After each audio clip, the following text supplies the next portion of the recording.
Ah, mas você devia estar grata. Pois é, mas não tô. Ou até tô, mas também tô ansiosa, tô com medo, tô insegura. Quem disse que dá pra terminar o que a gente sente? Aceita o chá de coragem?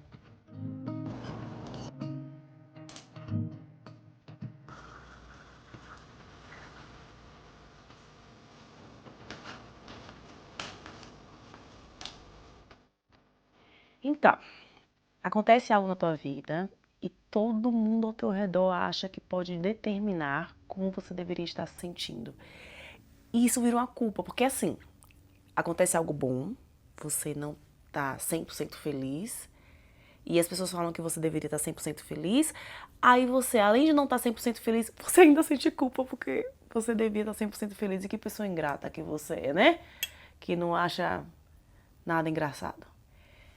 Vou clarear um pouco as ideias, porque esse tema tem me tocado. E aí vou dar, para variar, um exemplo pessoal, porque a pessoa fala muito da própria vida. Recentemente, eu assinei com a editora 3 novos livros. Na realidade, ultimamente, coisas muito legais estão acontecendo na minha carreira. E eu tô muito feliz. Eu tô muito grata. Eu tô com o coração cheio de ânimo e de medo. E tô um pouco apavorada. E tô pensando, meu Deus, e não, se eu não der conta? E se as coisas não saírem como eu planejei?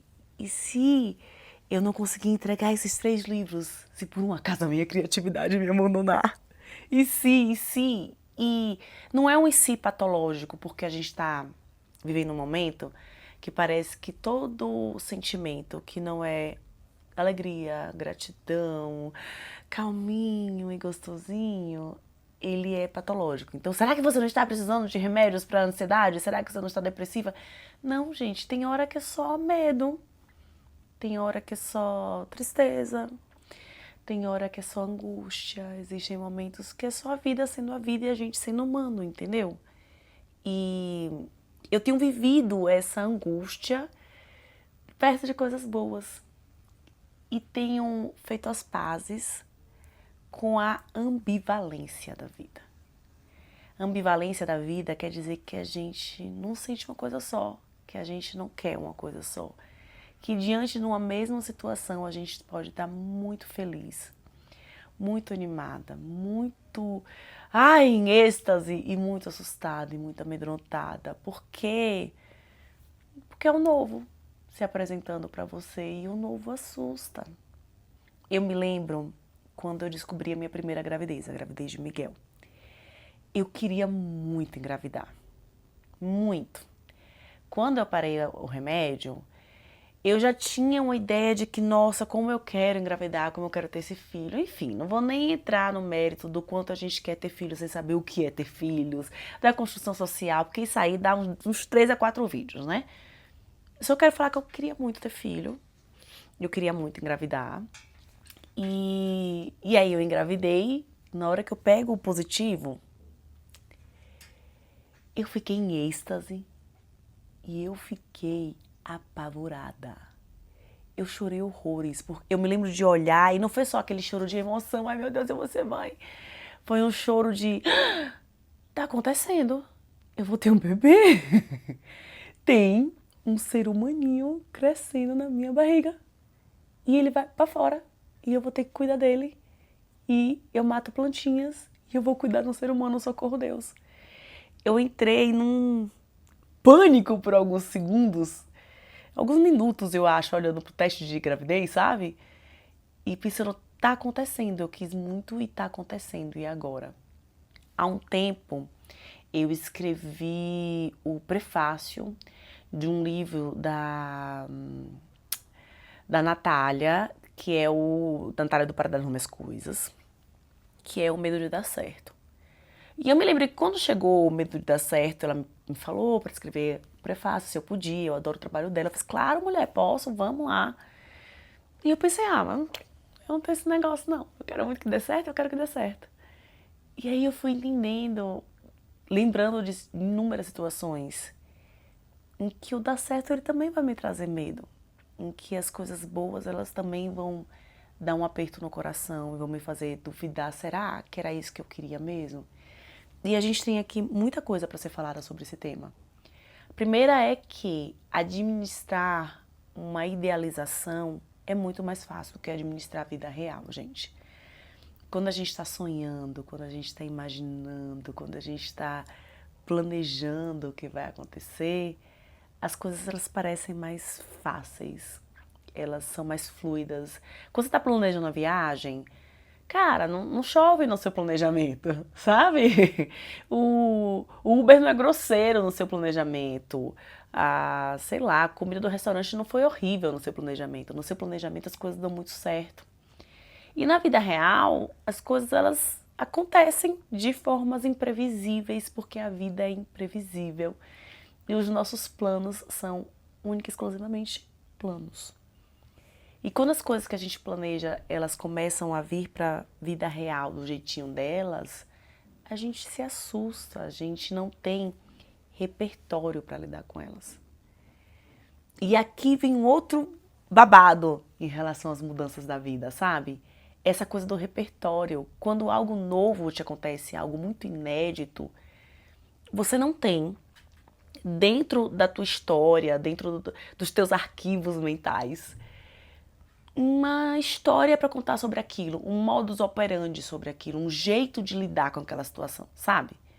Então a gente tem o jeito de lidar certinho de quando as coisas acontecem como sempre aconteceram na sua vida, na vida da gente. Mas aí algo novo que eu lutei, que eu batalhei, que eu sonhei muito tá acontecendo, eu não tenho esse repertório, tá? E quando isso acontece, a gente faz o quê? Qual que é o próximo passo? Eu não sei o próximo passo. E não saber o próximo passo é angustiante, porque o teu cérebro, ele quer economizar energia. Ele é um excelente administrador, quase não sai, da sua energia. Ele quer que você faça o máximo com o mínimo de gasto, porque ele é muito esperto. Só que assim, ele faz umas economias que não são muito legais, às vezes. E na intenção de economizar, na intenção de fazer você render mais, ele automatiza algumas coisas. Pensa aí, se toda vez que você tiver que pegar uma xícara, você tiver que lembrar que essa xícara tem líquido, que ela é de porcelana e que você tem que segurar de uma determinada forma, e toda vez que você tiver que desenvolver esse aprendizado, amor, pensa, não dá, gente, precisa ter uns negocinhos automáticos para você fazer isso mais fácil, para ficar fluido, para ficar rápido, entendeu? E aí, nesse do automático, a gente se acostuma ao automático. E a gente não precisa pensar em coisas novas, em jeitos novos de lidar com a situação o tempo inteiro. E aí o que você sonhou, o que você queria, pum, acontece. E quando o que você sonhou e queria muito acontece, você não tem repertório. Você olha e faz, ok, mas qual é o jeito automático de fazer isso? Qual é o jeito que eu já testei algumas vezes e que de alguma forma funcionou, porque eu tô aqui, tô viva, tô bem, há controvérsias, mas tô bem. Qual que é o jeito que funciona? Você não tem isso no teu repertório. O Freud dizia que todo encontro é um reencontro. O que ele queria dizer é que toda vez que algo acontece na nossa vida, a gente está assimilando, juntando a experiência com outra experiência semelhante do passado. Então, quando você sente, quando alguém te diz eu te amo, você não sente só a alegria, ou o contentamento, ou o medo do eu te amo que essa pessoa está te dizendo agora. Você tem todos os eu te amos que você já ouviu na vida, os que você não ouviu. Você tem as referências de pessoas como aquela pessoa quando dizem eu te amo que acontecem, pessoas diferentes daquela pessoa quando dizem eu te amo que acontece. Enfim, é tanta coisa acontecendo em um minuto, naquele instante, que você tá sempre reencontrando muitas coisas quando você tá vivendo uma situação, entendeu?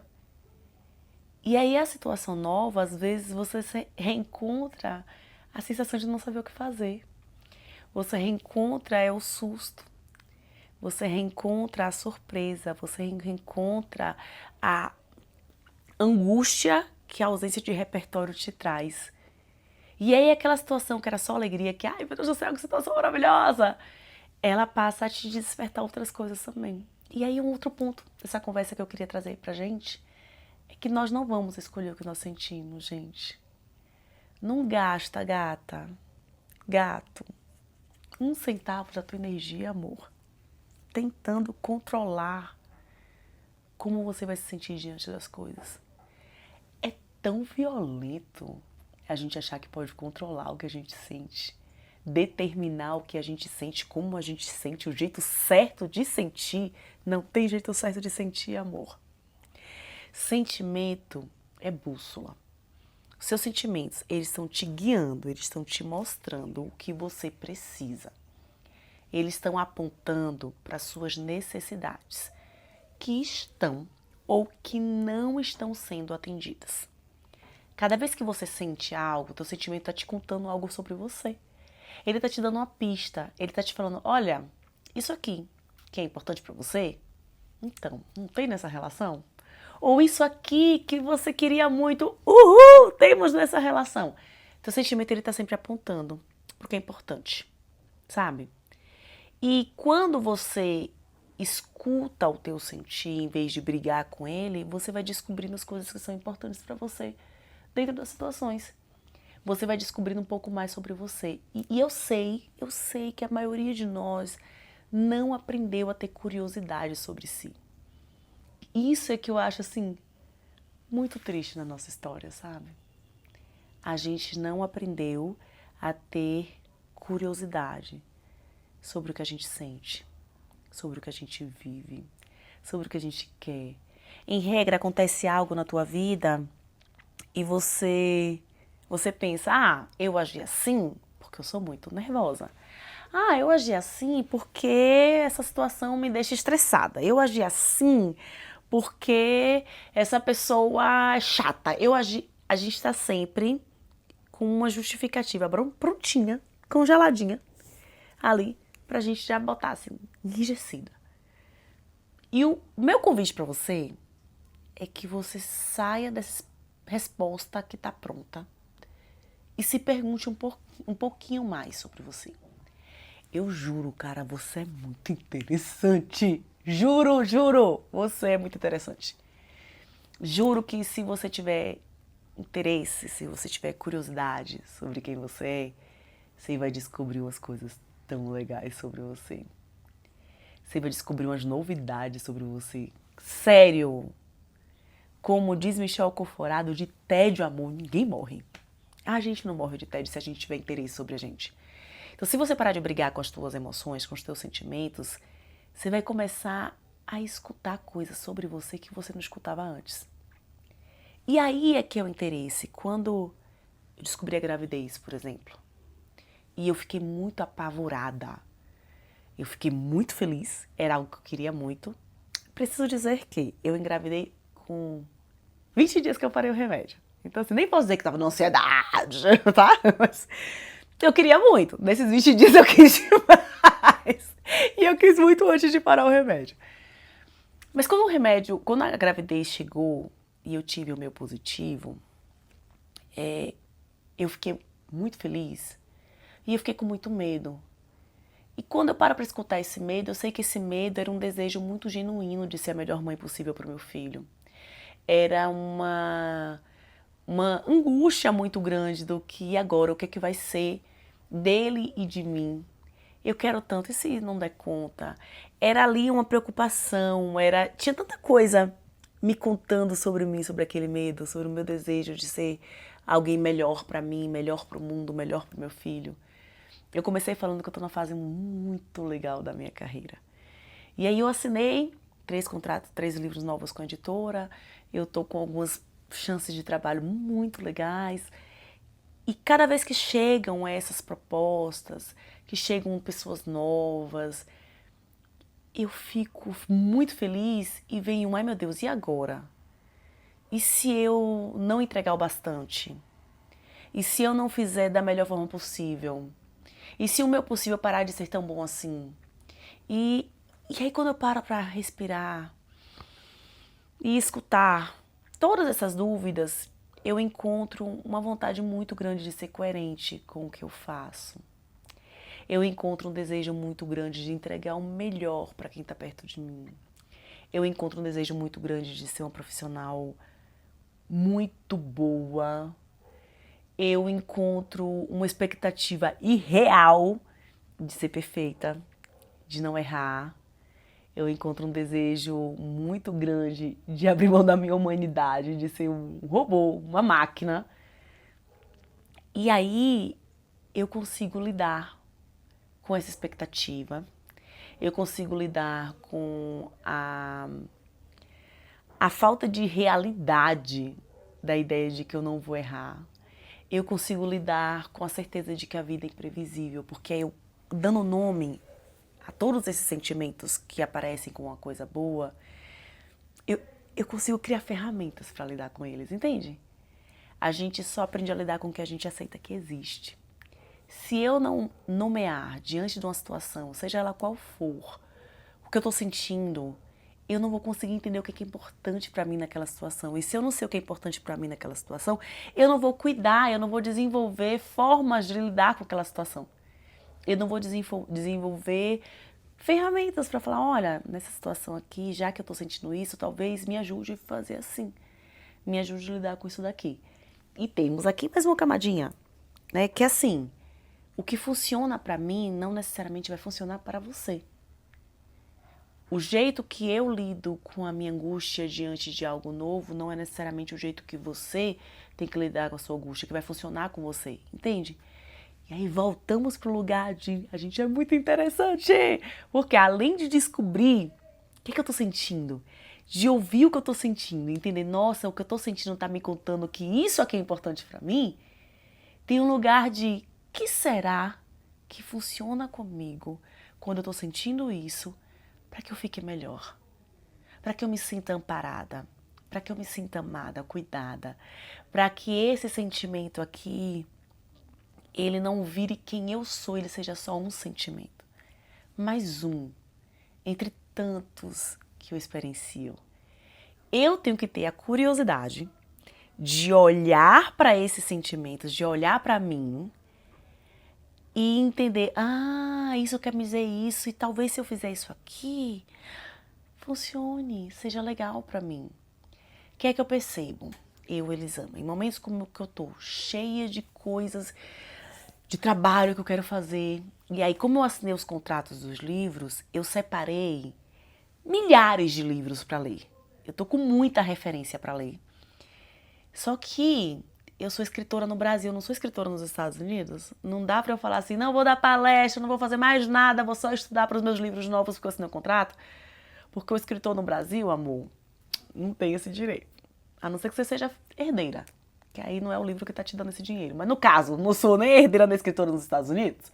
Então eu preciso fazer outras coisas. Eu preciso dar palestra, que eu gosto de fazer também, mas eu não tenho como dar uma pausa somente para escrever os livros. Eu preciso cuidar da casa, dos meus filhos. Preciso fazer um monte de coisa. E aí, nessas fases, eu entendo que eu preciso diminuir a minha expectativa sobre as outras coisas da vida. Então eu vou separando aqui o que é que eu tenho, que realmente faz sentido aqui, que eu preciso dar conta. E eu preciso acrescentar na minha rotina coisas que eu faço por puro prazer. Porque isso me faz mais criativa. As coisas que eu faço, que teoricamente são improdutivas, me deixam muito mais produtiva. Então assim, nessas épocas eu desenho muito mais, eu adoro desenhar. Então são épocas que eu vou desenhar mais. São épocas em que eu vou ouvir mais música. São épocas em que eu vou tentar encontrar mais as minhas amigas, o que é muito difícil, porque o tempo fica curto. E quando a gente está mais sobrecarregada, é quando a gente mais fecha as janelas e só faz o que tem que ser feito. E aí eu vou num movimento consciente de fazer diferente. E aí eu vou entendendo o que é que funciona. Eu preciso fazer meus exercícios físicos, porque aí eu durmo melhor. Isso tudo eu sei porque eu ouvi os meus medos, eu sei que eu fico ansiosa, eu sei que como que funciona melhor lidar com a minha ansiedade, porque eu me ouvi, gente. Porque eu já quebrei muita cara, porque eu já acertei e errei, porque eu já tropecei muito. E eu fui aprendendo como que funciona pra mim. E aí é o outro ponto dessa história. Como funciona pra mim hoje não quer dizer que vai funcionar amanhã. Eu vou ter que descobrir. E como funciona pra mim é um caminho diferente do que é o meu hábito. O meu hábito, tem um ditado que eu sempre cito em palestras, que é, para quem só tem martelo, qualquer objeto é prego. Eu, você, todos nós temos um martelinho que a gente adquiriu ao longo da vida, que a gente aprendeu a lidar com as coisas com esse martelinho, tá? Nas situações, o meu hábito vai ser usar o meu martelo. Então, o meu hábito em situações em que eu assinei um contrato legal, em que eu tenho um trabalho muito massa para entregar, é virar um rolo compressor. É focar somente nesse trabalho, é ficar loucona pensando nele, é dormir menos porque eu quero ler todos os livros pra ontem, é achar que eu não tenho tempo de encontrar ninguém, é achar que desenhar, amor, querida, tô cheia de coisa séria pra fazer, vai sentar pra desenhar, pra colorir livrinho com Helena? Toma vergonha na tua cara, Elisama, segue a vida. Esse é o meu hábito. Que eu sei onde ele me leva pra ficar doitinha, estressada e estragar os melhores momentos da minha vida. É assim que esse meu hábito vai me levar.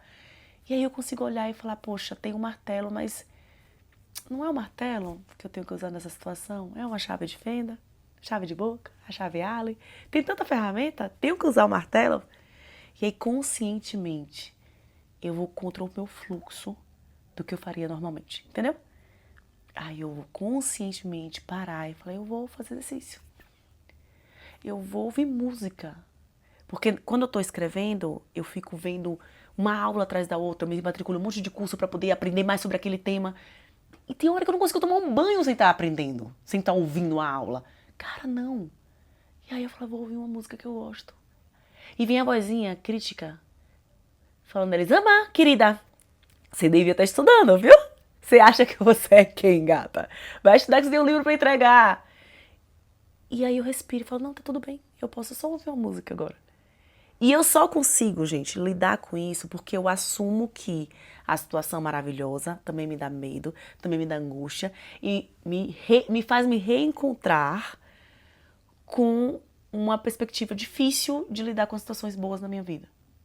Porque quando todo encontro é um reencontro, e esse reencontro ele nem sempre é fácil. E aí conscientemente eu vou para outro lugar. É isso. A conversa corajosa de hoje, gata, gato, é... Aceita a tua complexidade, amor. Aceita. Não vem com nessa de, mas devia dar grata. Pois é. Não tem devia quando a gente fala da emoção, do sentimento. Aceita.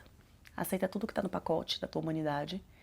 E quanto mais você aceitar a tua complexidade, quanto mais você der nome a ela, quanto mais você entender que ela faz parte da vida, mais você vai conseguir lidar com ela. Menos ela vai te governar. Mais vocês vão andar juntos e juntas, sabe? A gente vai andar junto com a nossa complexidade. Sem brigar com ela. A gente vai andar aqui, juntinho, se observando, se percebendo, construindo caminhos mais saudáveis, mais gostosinhos pra gente viver. Viver é tão difícil. A gente não precisa deixar mais difícil falando que tá deixando fácil, entendeu? Negar a dificuldade não vai deixar a tua vida mais fácil. Negar que existem situações lindas que são absolutamente ambivalentes e que te trazem medo e tristeza e angústia e um assombro pela ausência de repertórios não vai deixar a tua vida mais difícil. Pelo contrário, colocar luz em cima disso vai te ajudar a lidar com tudo isso. É isso, meu amor! Se você lembrou de alguém, aquela pessoa que você acha que vai se beneficiar com essa conversa, você envia, né, amor? Você não fica só pra você, porque você é uma pessoa legal. Tá bom? Beijo. Segue o canal, bota o sininho, comenta em todos os lugares que você puder comentar. Me ajuda, gata. Me ajuda. Me ajuda a te ajudar. É isso. Beijo. Até o próximo episódio.